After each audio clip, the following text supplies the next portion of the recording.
Okay.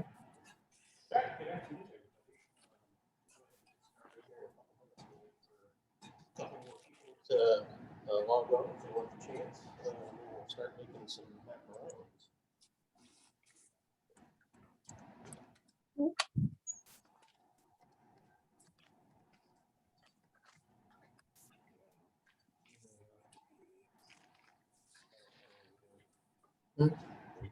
We're good. I'm thinking.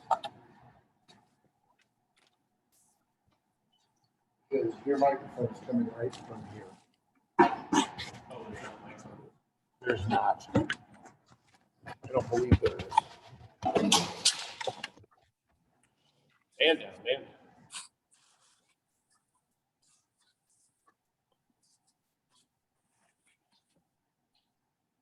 Turns on. You have to rotate. There we go.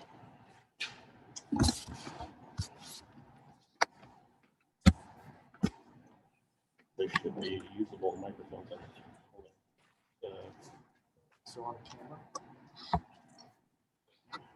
Real tech audio. All right, so.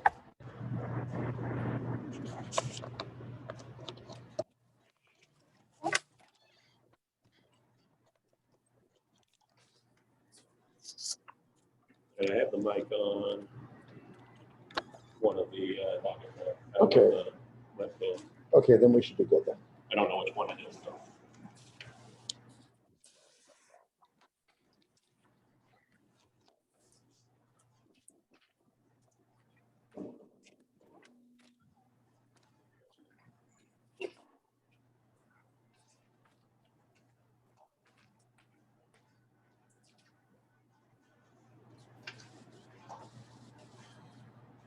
All right, let's go ahead and switch to the face camera. I'll talk for a couple seconds and then we'll get started. Go. Good. Perfect. The camera is pointed towards. There you go.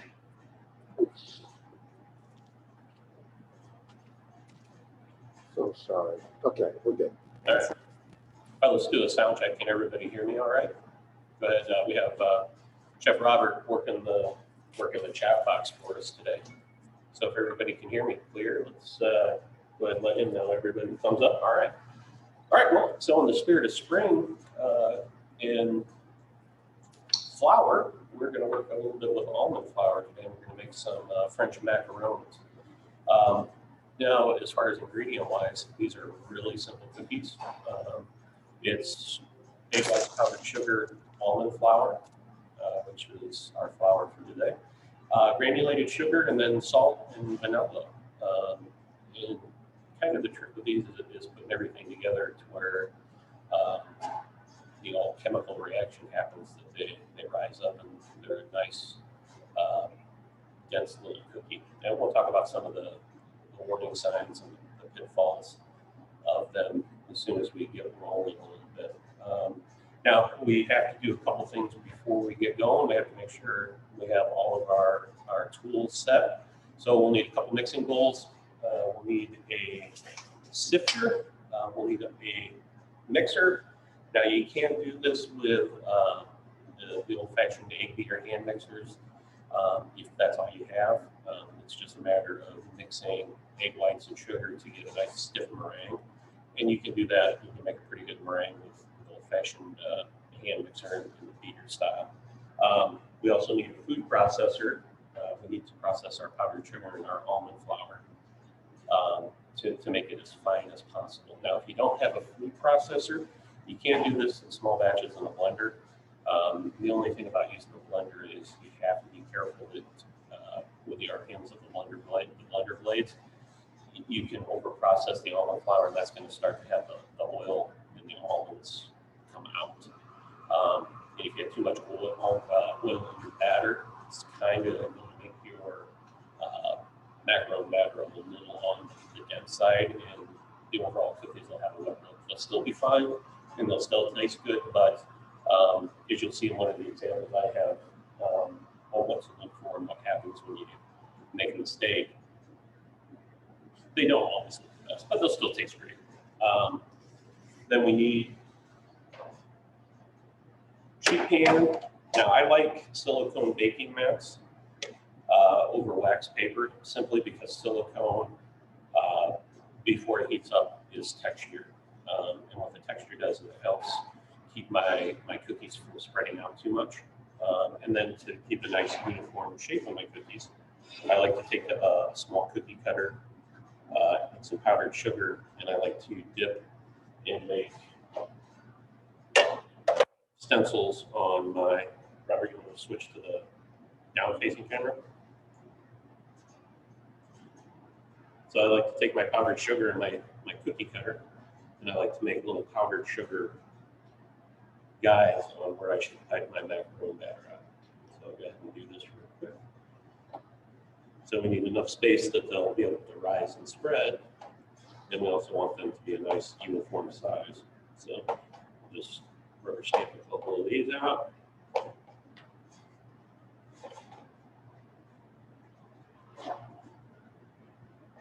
Now when I go to pipe my cookies out, I know exactly what size I need and how far to space them are. So when I have sheet pan with this, I like to do 5 down and 4 across. And this recipe should give you just about 38 to 40 cookies. Okay, so we'll set these off to the side. All right, we'll also need a couple rubber spatulas.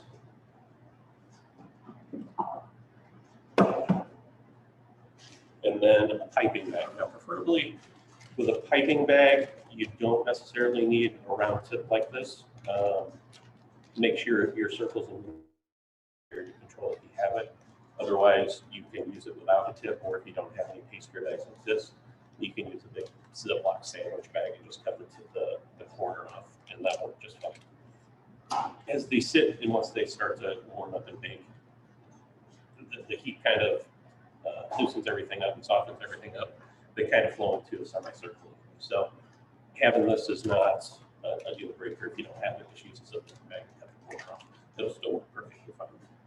All right, so we are going to get started.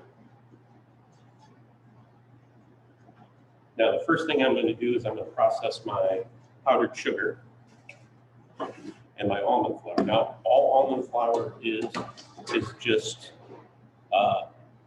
almonds that have been ground up very fine.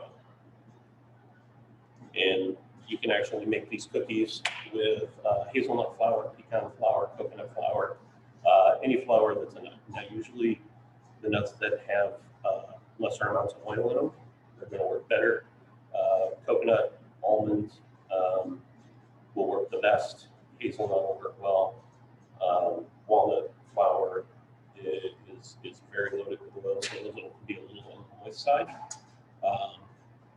And pecan flour has a fair amount of oil in it too, so those will be a little wet looking when they're done. So what we're going to do is we're going to process both of these together. It's going to combine them very well and make the almond particles small.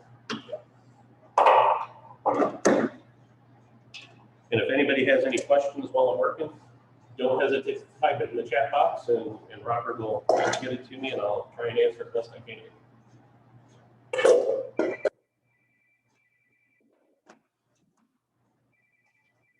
All right, so with my food processor, I'm just going to pulse it a few times.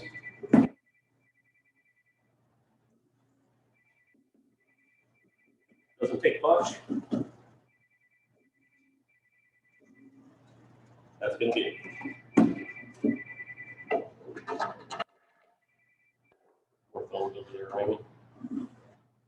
All right, once I get my almond flour pulsed, it's going to look like this, combined with powdered sugar, very nice. So I'm going to run it through a sieve just to make sure there's no big chunks laying around. That's going to help break up my lumps.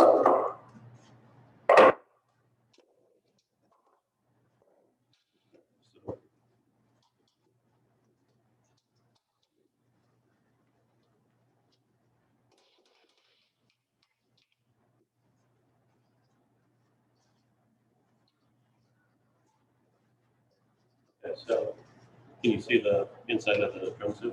Okay. So as we can see, we do still have some stuff that won't go through the drum sieve.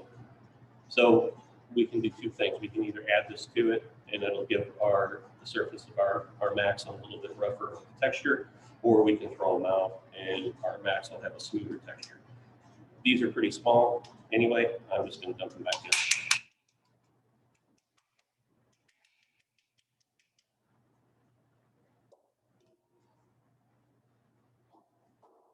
Okay, we have our almond flour and powdered sugar in a nice big bowl. I'm going to set that off to the side.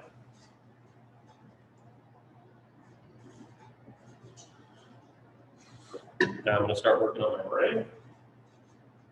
Now for our meringue, we have our egg whites, we have granulated sugar, we have a little bit of salt, and a little bit of milk. Now the whole key to this is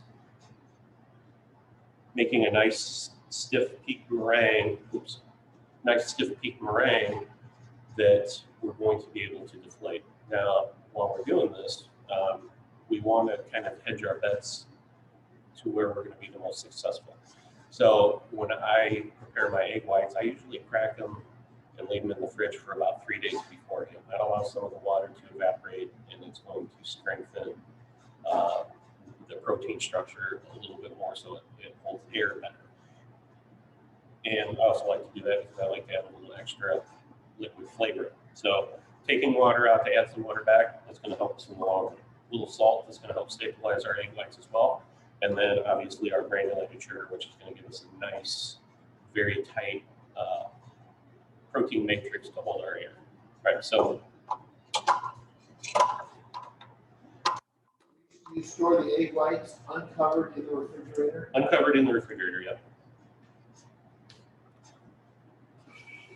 All right, whisk attachment. Now, remember you can do this with hand beaters or the hand mixer, and the method is almost identical. All right, so the meringue structure is going to be a lot stronger if we take a little bit of time to whip our egg whites. So I'm going to turn my mixer on about 4. I'm going to beat my egg whites until they start to get a nice foamy texture. I'm going to throw in my salt with my sugar. And then I'll start sprinkling my sugar into my egg whites as soon as my eggs get nice and foamy.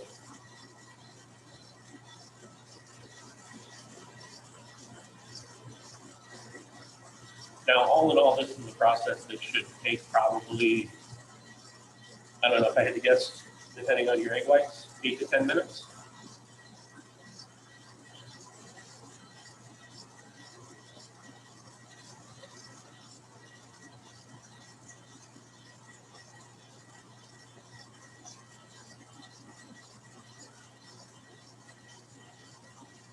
All right, so egg whites are starting to get a little bit of foam to them. So I'm going to sprinkle in about maybe a teaspoon and a half of sugar.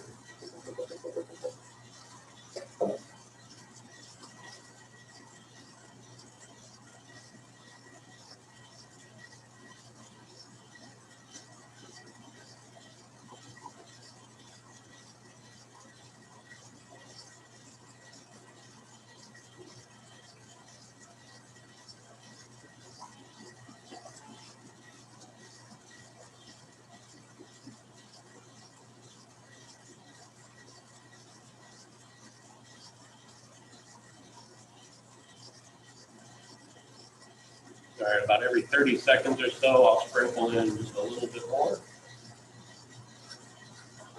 And every time I'll kind of increase the amount I sprinkle in. So first time it's about a teaspoon, this will be about a teaspoon and a half, then I'll go up to a tablespoon, and so on. And after about 3 minutes, I'll pick my mixer speed up. My proteins have started to denature a little bit. They're going to start getting sticky, and they're going to start trapping air, so I'm going to want to kick that speed up.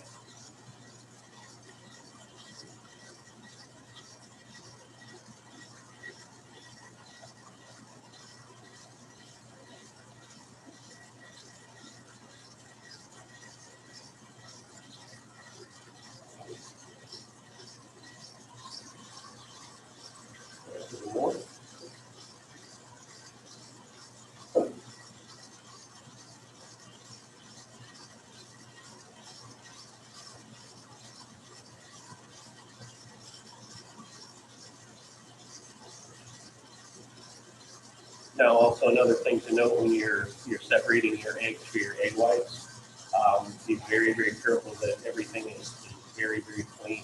Any kind of oil on your hands or in the bowl of broken egg yolks will drastically inhibit the amount of air your egg whites will be able to hold while they're with it. So if you break an egg yolk while you're doing your meringue, or separating your egg whites, you'll have to throw them out to start with. And I usually run my stuff through the dishwasher before I start separating it.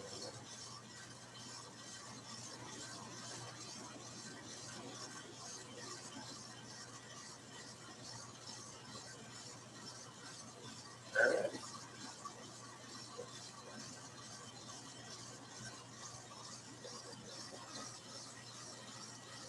Bring them up just a little bit more.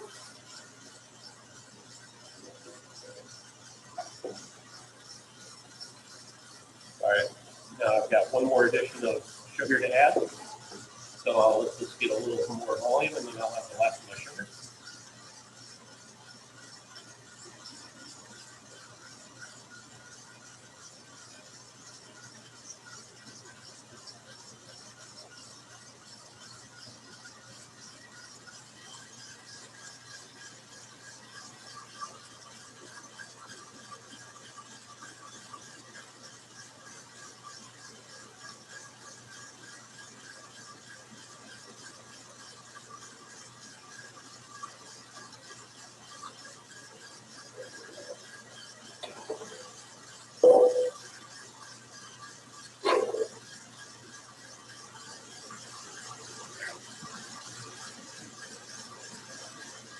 All right. You can kind of see a nice tight meringue starting to form.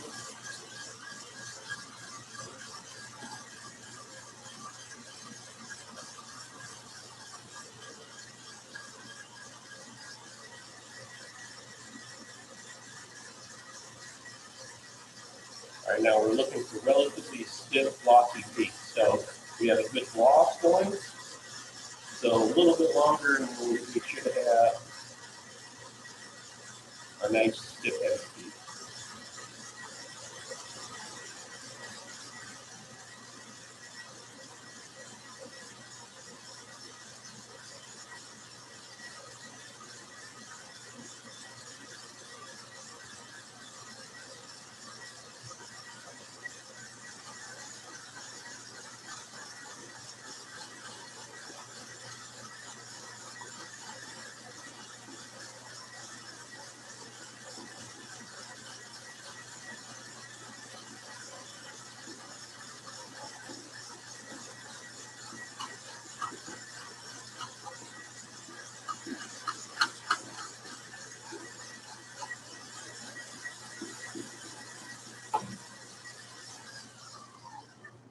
All right, so let's take a look.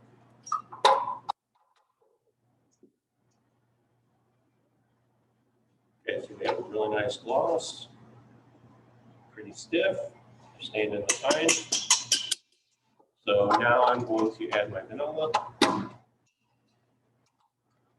and a little bit of color. So just a little bit of liquid going back in for flavor.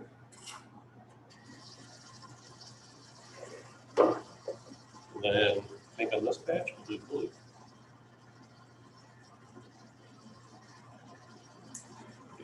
All right, now when I add color to my mix, I like to use gel food coloring. Then you have a selection of liquid food colorings that you can buy at the grocery store, or powdered food colorings. Now, powdered food colorings are okay. They do tend to mess with the texture a little bit. And liquid, the water-based food colors, those are adding a little too much water back into the mix. So I like the gel. It's a mixture of propylene glycol and a couple other simple sugars, so it's not really adding too much moisture back into it.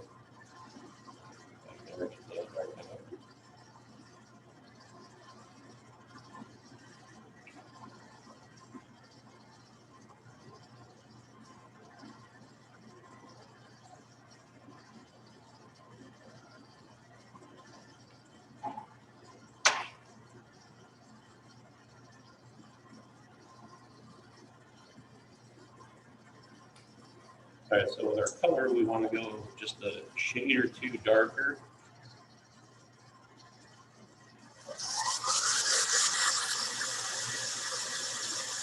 Because we still have ingredients to add to it. So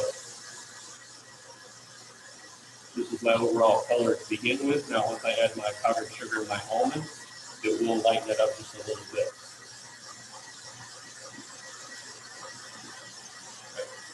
So after getting the vanilla and my color added, I'm going to whip it on highest max speed for about a minute, and then we'll go on to the next process.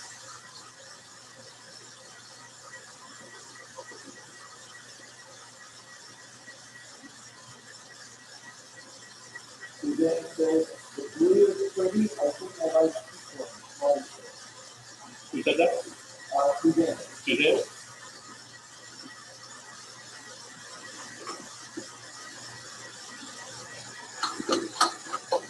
All right.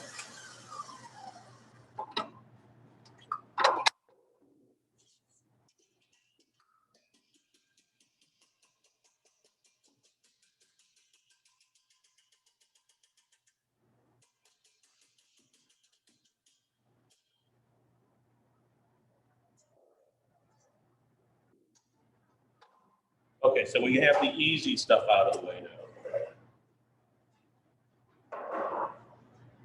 Now comes the part that's more art than technical science.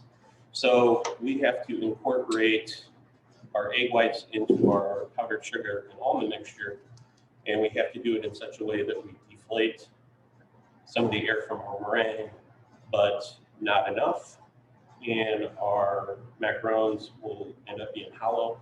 And if we deflate too much air and make our batter too loose, we're going to end up with wet-looking macarons. So here I have a couple of examples. Got these? Yep. Okay.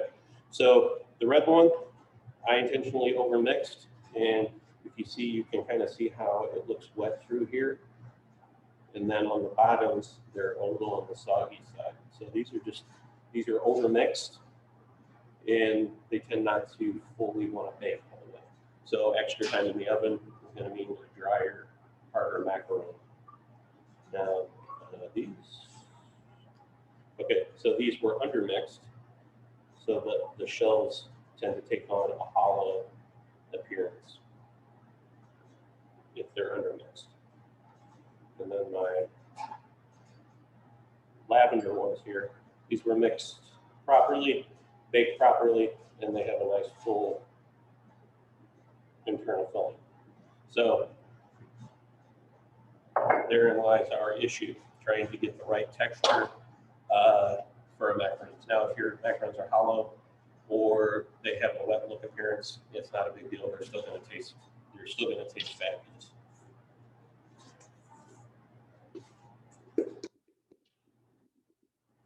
That part looks hard. It takes a few times to get it, and I have the blues playing in the background because there's been many a time I've worked very hard on a bunch of macarons and none of them would ever turn out right. Now, and it's very based on weather too. If it's too humid out, the odds of failure go up a lot. All right, so I like to take half of my meringue and start to mix a little bit. I'm going to get about 50% of the way mixed.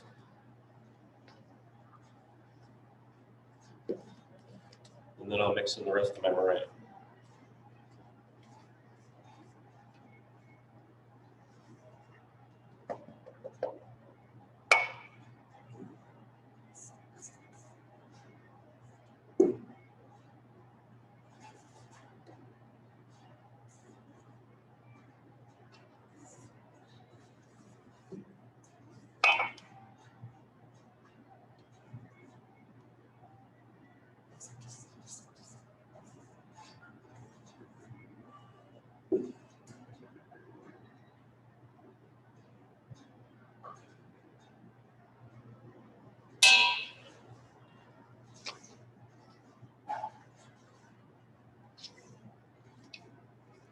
All right, so we're looking to kind of deflate some of the air so we don't have to be exactly too gentle with them.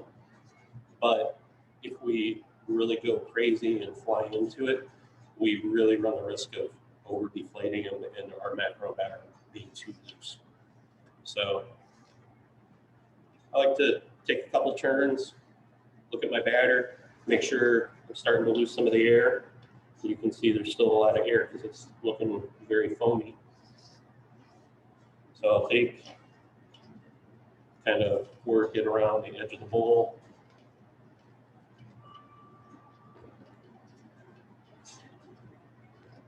All right, now for our Micronaut stage, we're looking for something that's going to flow off of my spatula without breaking, and then settle back down into itself and kind of disappear after about 45 seconds or so. So it's still a little too thick, it's settled in, but it's not going to disappear anytime soon. So we'll do a few more turns.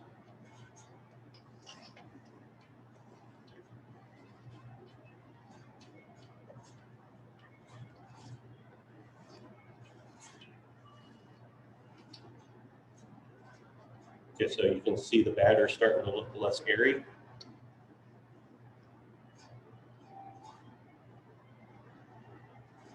Not quite.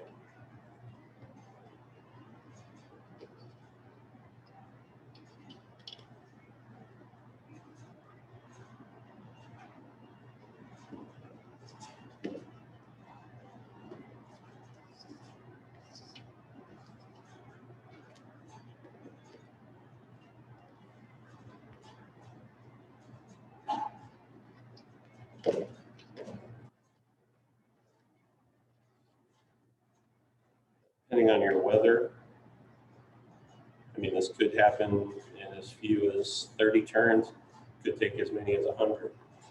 It's pretty dry in here today, so you don't have to worry about too much issue with mixing. Okay, so very nice stream coming off my spatula now.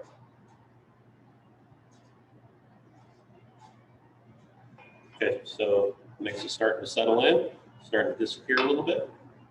So I'm going to guess after about 45 seconds, it'll be a very nice, smooth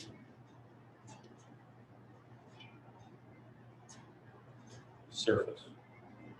All right, I think that's pretty good.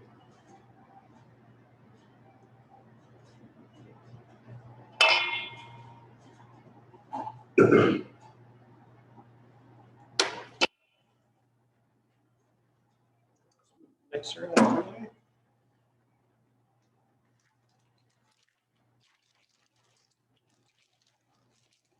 All right, now piping them out. I like to take about half my batter. That way I don't have to wait for the rest of it trying to push it out of the bag for me. I can work in nice controlled squeezes.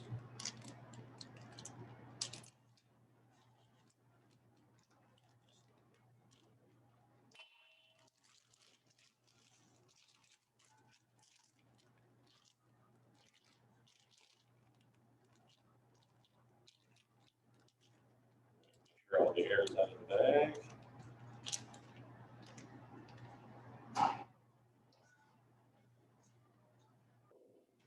We got our handy dandy stencils, so we want to pipe with some height. We want to give our cookies a little bit of height, and then when we get almost to the edge of our stencil, we're going to give it a little twist, and then pop them off.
ended up with 3 extra.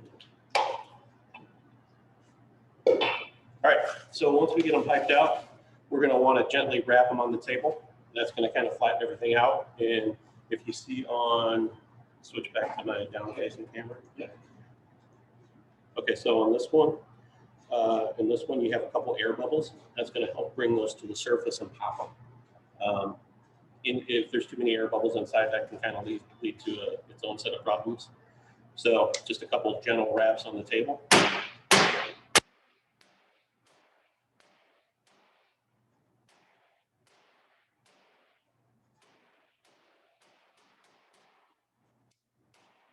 All right, so air bubbles came up, popped on the surface.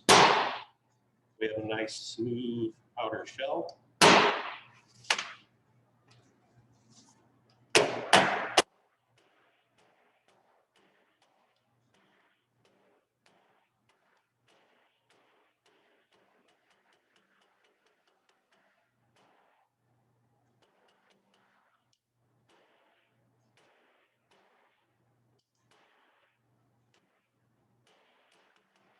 Okay, now comes kind of a thing of contention about between bakers. There's a couple of trains of thought. You can either let these sit and dry out for about 30 minutes, and they form the skin on top, and some people say that helps with the nice little ruffly foot on the bottom of them. You can bake them as is, they are right now. So what we're going to do is I'm going to let some set, and I'm going to bake a pan right now so you can see the difference.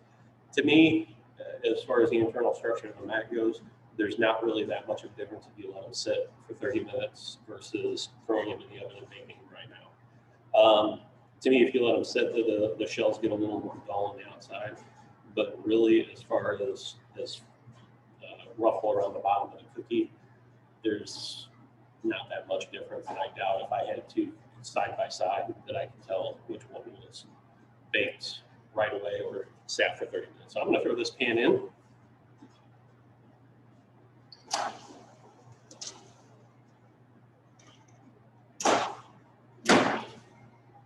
And we're going to let it go for a few minutes.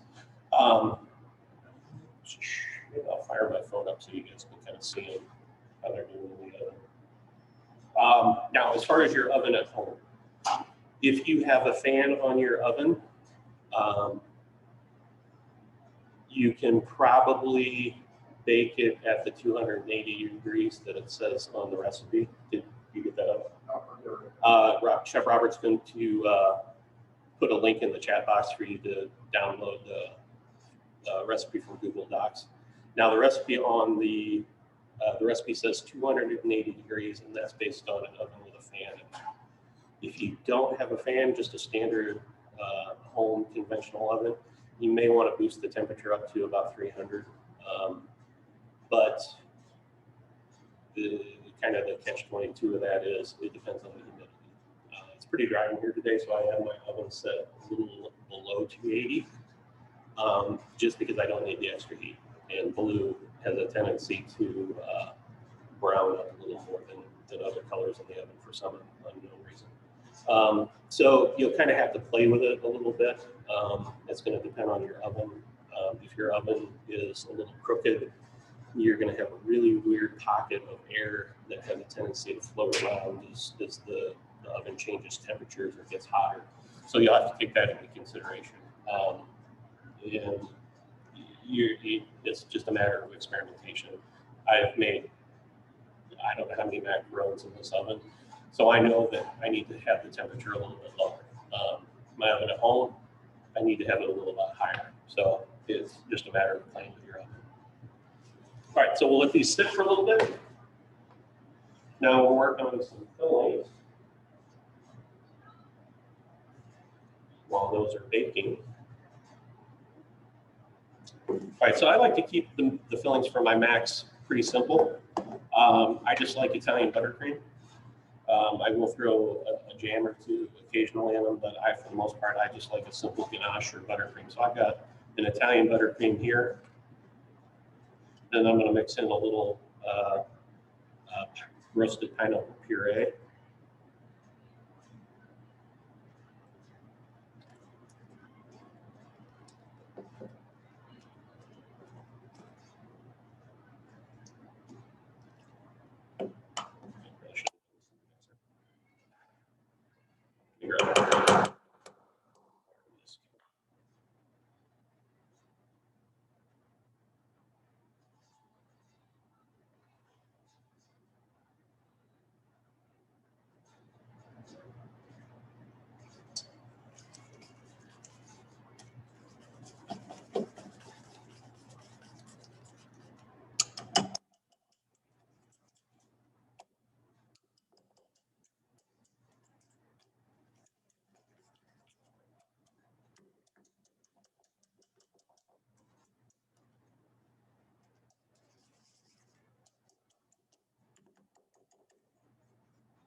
All right, plan B. Throw it in the mixer.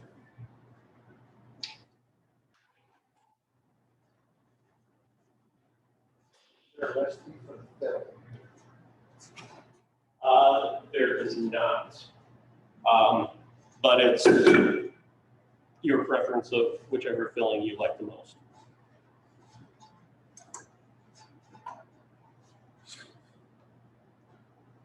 Now I can post one on our Facebook page or our YouTube page,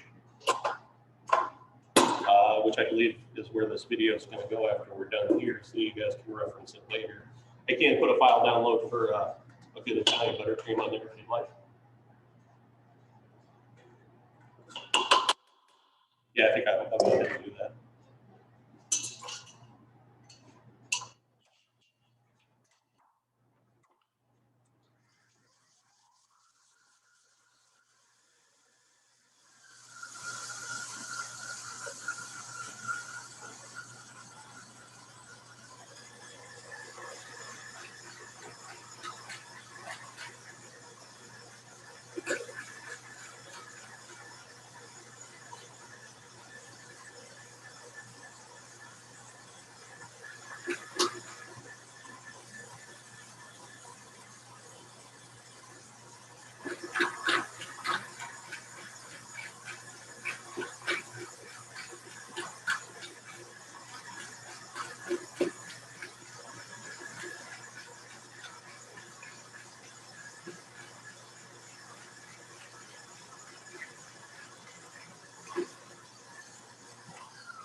All right.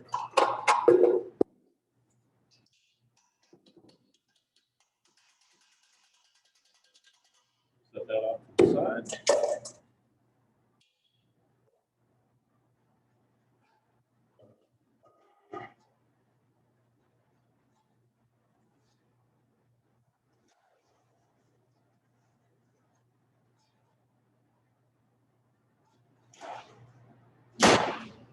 All right, I'm going to see if I can grab my phone here.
Can you see that on the camera? Yes.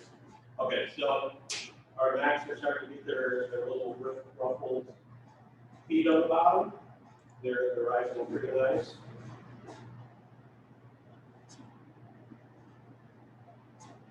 So these should ideally take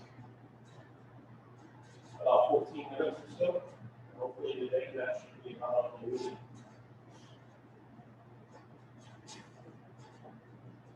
Instead of shut this down.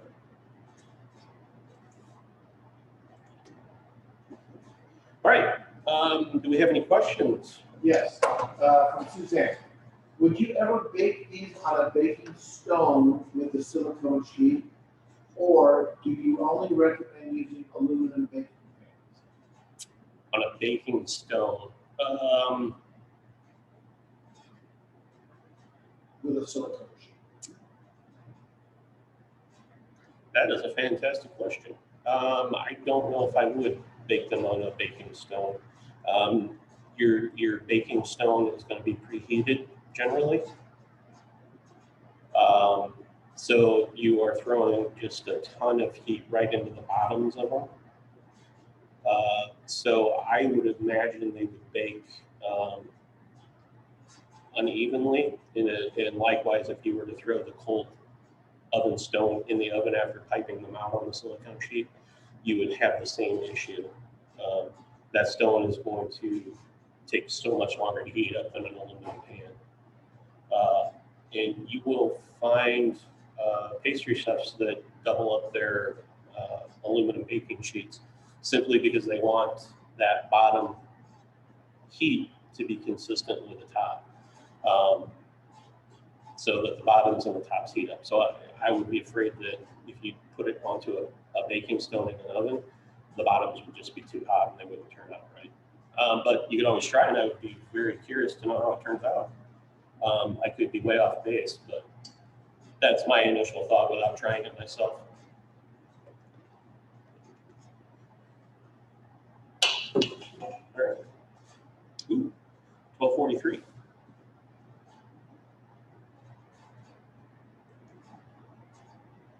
All right. So my other ones have sat. They've got a little bit of a skin on them, so you can touch them. Nothing sticks to your fingers. So I'll go ahead and throw these in so you have a chance to see what they look like.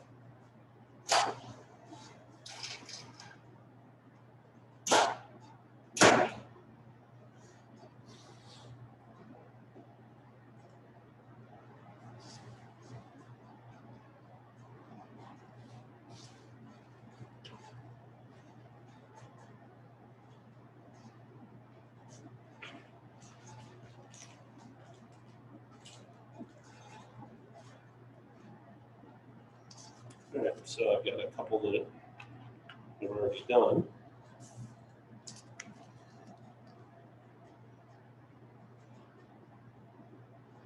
So I'll take my pastry bag.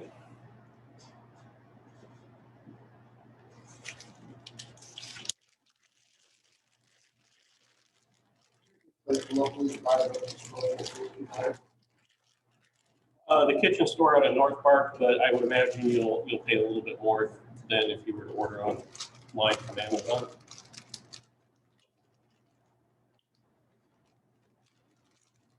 You could also try Hobby Lobby or the place out by Michael's. Michael's Hobby, I think is what it's called. They're both pretty good places for baking stuff, but I imagine they would be cheaper on Amazon.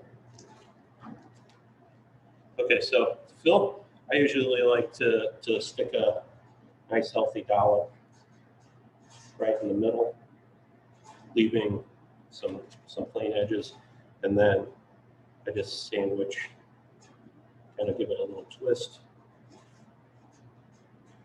and sandwich my cookies together. Robert, would you like to do the honors of the first one?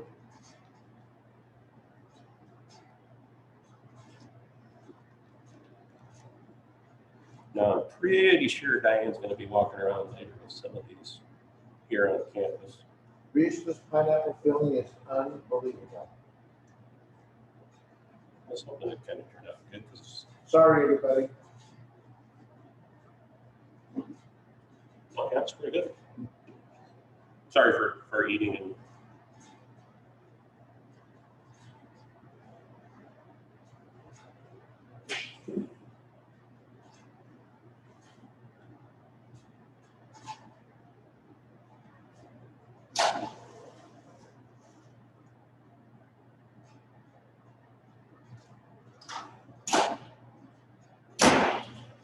all right, so real quick here. So they're getting close to being done. So what we're looking for is, see how I can move one? And it kind of floats on the surface of the mat itself. All right, we want to be able to not do that anymore. So these need probably another 3 minutes. So Reese, financial aid department always welcomes goodies. And Suzanne says, I don't think you're really sorry. You are enjoying it. I do enjoy eating them, but making them has been the product of many hours of frustration.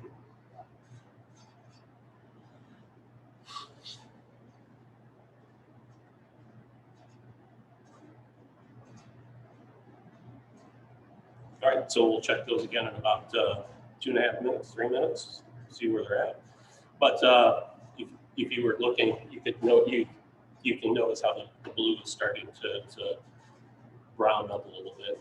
And it does that more than the other colors for some reason, and that's been a thing for just ever since blue was a color.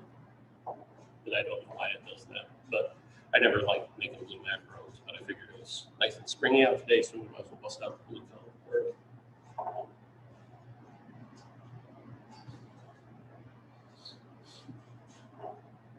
Oh yeah, that buttercream is good. How did you cook the pineapple for that buttercream? It's a frozen concentrate mix. Mm. So there's a lot of manufacturers out there. You can find some of them in the grocery stores at Hy-Vee or Fresh Time or Natural Grocers. There's not the place up at a movie theater. Yeah, there's a lot of companies that are making outstanding flavor concentrates as far as like frozen purees and frozen juices and stuff. And I try and utilize those quite a bit, or as much as I can, just for consistency purposes. If I buy brand A of roasted pineapple puree frozen, I know that flavor is always going to be the same every time I buy it, no matter what. I can make it, but depending on the quality of the fruit I'm buying from time to time, it could vary enough that it's not acceptable. So whenever I can buy things like that that are a quality product, where I can have the consistency I'm going to know, I will always do that.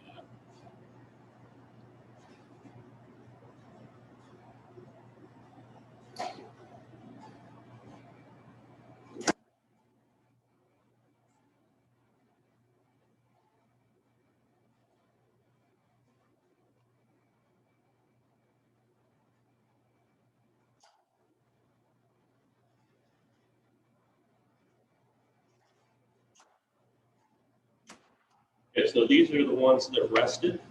Now you can see, like, after about 3 minutes of cooking, the top of the shells are so much more of a matte color, and that's just from everything oxidizing before it goes into the oven.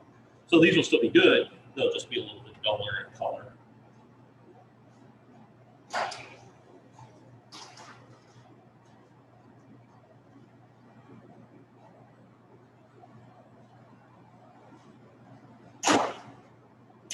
All right, we're going to give those 1 more minute.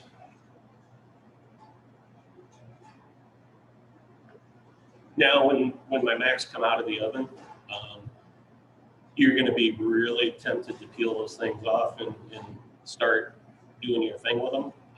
The best way to handle them after they come out of the oven is to let them cool for 30 minutes or so before you try and take them off the baking sheet. And this is whether you're using silicone mats or wax paper.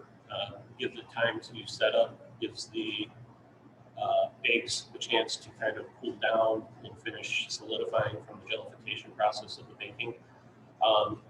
If you try and take them off, they're still hot, you have a pretty good chance of leaving the bottom stuck to the paper or the silicone mat and just pull it off the top of the macaron itself. And that would be a disaster.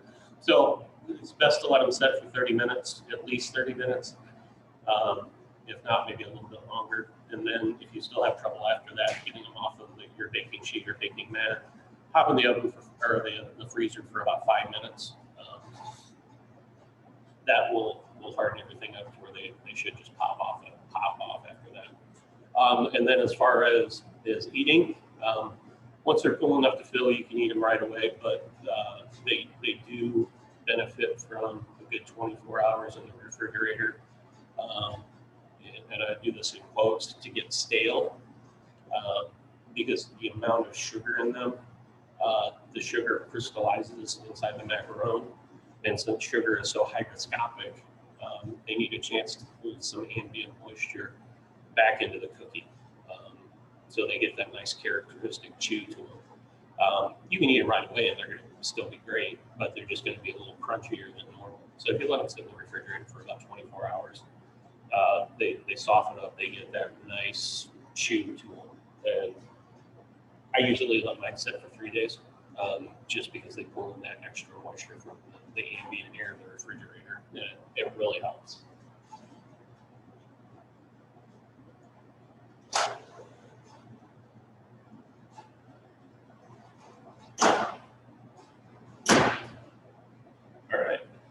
All right, so these are done. Now we can move the tops, and the tops don't move.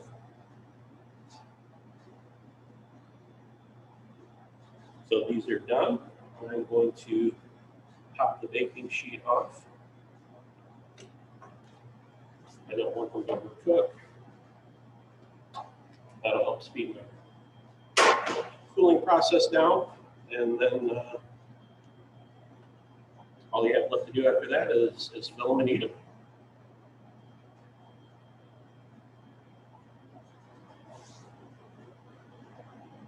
Anybody else have any more questions? I think we're about ready to sign off here.